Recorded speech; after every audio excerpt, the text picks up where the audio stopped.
Hi guys, welcome to my channel. My name is Susie and this is I Run Things. We are training for New York City Marathon, which is November 7th, and this video is all about taper.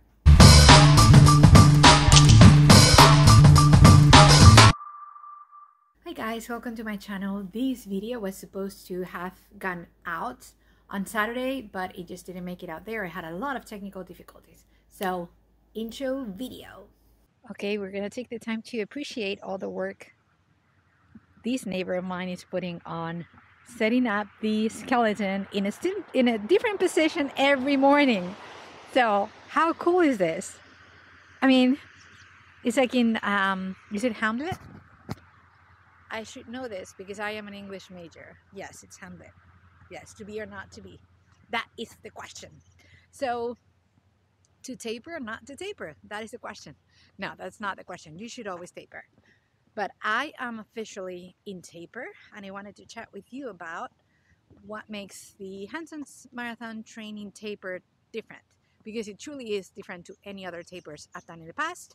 That being said, this might be my favorite thing from Hansons marathon, because it's really not that radical of a taper. I guess that's the word that I would use.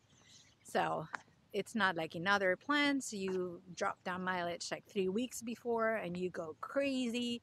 You get PMS, which, yeah, guys get it too. PMS, pre-marathon syndrome. And this is not like that. So I am going to do my 6 miler and we're going to talk about this.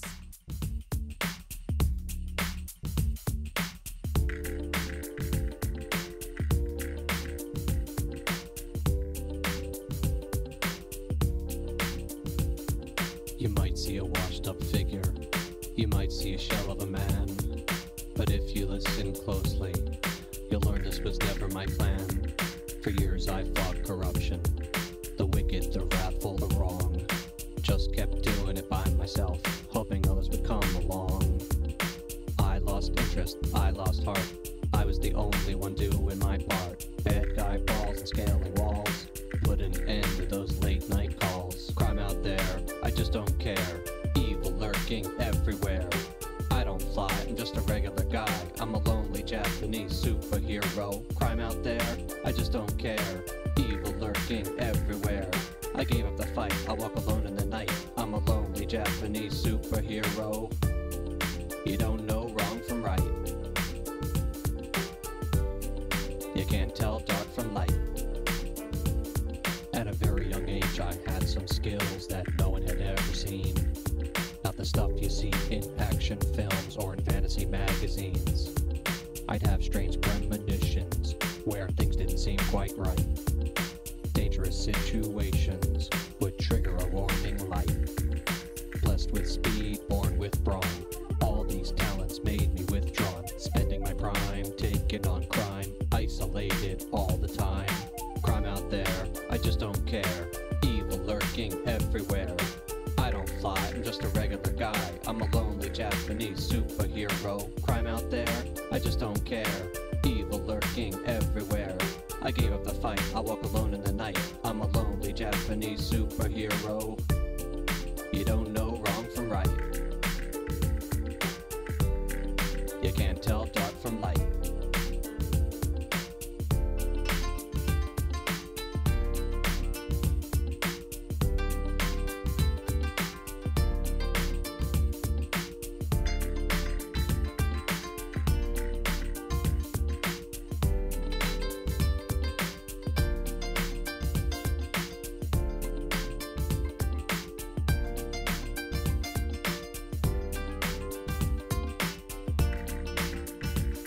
At first I was happy with the work, a rewarding and noble role.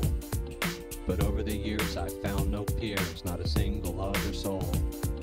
The local law officials ignored my helping hand. They didn't seem to want a team to rise. Okay, so run done, 6 miles complete, 6.1 I think, almost 6.2. Let me see how I did. 11:09 pace. I did some strides in there as well. I went up to 180 feet of elevation, almost, and fastest split was 10:23. Yeah. Cool. Well, it's done. So now I'm gonna clean up and I'm gonna talk to you about tapering in the Hansons marathon plan. So now let's talk about the taper. This is a dreaded word for most marathoners because we've been training for such a long time, so many weeks, and our mileage typically is quite high. So once you start the taper, you get, yes, PMS, which is pre-marathon syndrome. But do you get pre-marathon syndrome with Hansons?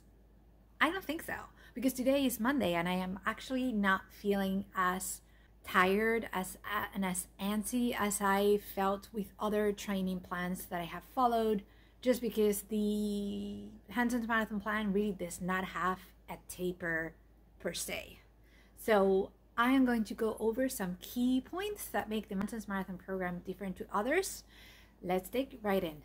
So it is Hansons' point of view perspective that if you taper too much, and yes, there's such a thing as tapering too much, if you decrease your mileage, you decrease your intensity, you decrease the days that you're running during your week, you are going to feel sluggish for your race. And now I'm going to read directly from the book. So they say, when runners subtract too much training too quickly, they often feel sluggish and even more fatigued than they did when they were in their peak training days.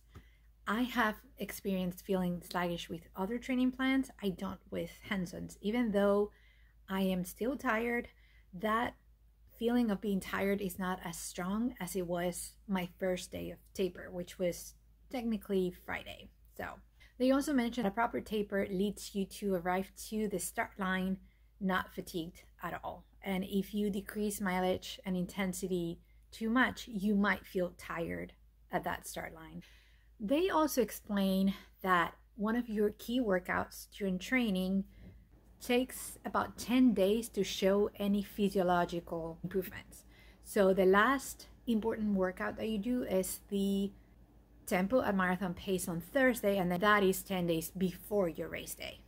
They focus on the fact that it takes more than a week to really reap the rewards from any run. So one of the things that they explain is that you should still run the same amount of days that you've been running during the plan, which for this plan is 6 days a week, because the same way that when you're sleeping 6 hours a day, if one day you sleep 12 hours, you feel like really groggy and sluggish the following day. Same thing happens when you're running. So if you go from running 6 days a week to running 3 days a week, your body's going to experience that same grogginess and sluggishness.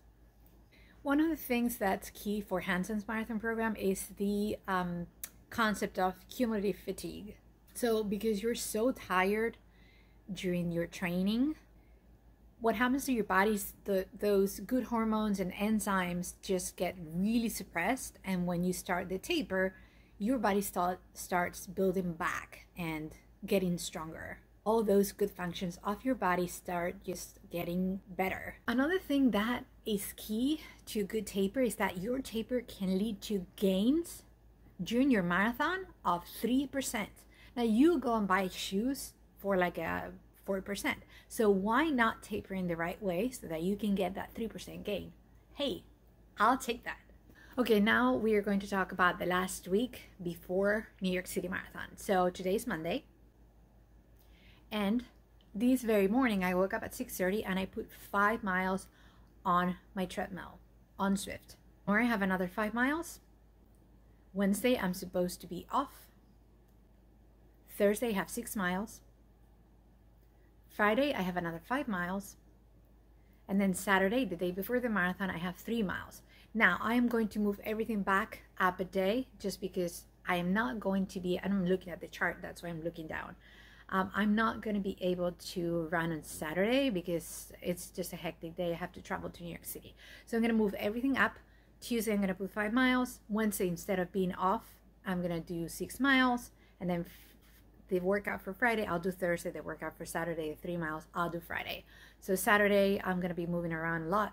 I have to take public transportation, the train up to New York, and I'm going to be walking down the Expo on the subway in Manhattan and all that. So that is the plan for this week of taper. So let me know about your taper, how it's going, if you're training for New York City Marathon. If you're training for any other race, let us know in the comments below as well. Next video up is the video with my goals.